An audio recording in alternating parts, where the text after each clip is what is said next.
নমস্কাৰ। বুঢ়ী আৰু কুকুৰা। গাঁৱৰ মূৰত আছিল এজনী বুঢ়ী। বুঢ়ীৰ নাম অহুনি বাই। তাইৰ দুজনী জীয়েক, এজনীৰ নাম আইকন, আনজনীৰ নাম মাইকন। সিহঁতৰ নাছিল ঘড়ী, আছিল ওচৰতে আব্দুলহঁতৰ ঘৰত এজনী কুকুৰা।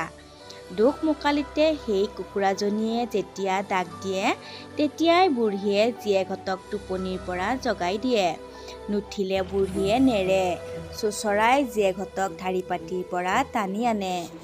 টোপনিৰ চিকুণ পুৱা, মাছৰ চিকুণ মোৱা।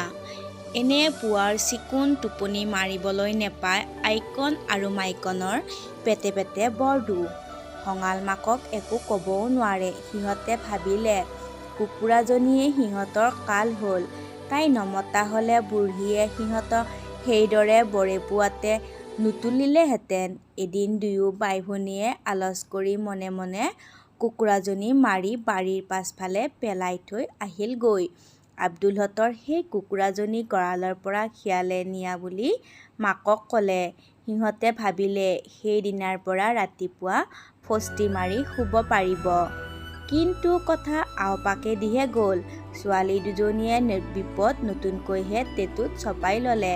কুকুৰা মৰাৰ পৰা বুঢ়ীৰ চকুৰ টোপনি আৰু কমিল। ৰাতি এডোখৰ থাকোঁতেই তাইৰ টোপনি ভাগে। তেতিয়াই তাই ৰাতিপুৱাল বুলি ভাবি হুকিয়াই দবিয়াই জীয়েকহঁতক তুলি দিয়ে। সিহঁতে এতিয়া ৰাতি চাইডাৰো সুখেৰে শুব নোৱাৰা হ'ল। চকুপানী টুকি টুকি দুয়ো বাঁহী বনত লাগেগৈ। আইকন আৰু মাইকনে কান্দি কান্দি কয়, লোকক ঠগালে হাই এনেদশা হয়। আজিলৈ ধন্যবাদ। আকৌ লগ পাম অন্য এটি ভিডিঅ'ৰ সৈতে। এই সাধুকথাসমূহ ঈছপৰ সাধু নামৰ কিতাপখনিৰ পৰা লোৱা হৈছে। সাহিত্যাচাৰ্য অতুল চন্দ্ৰ হাজৰিকা।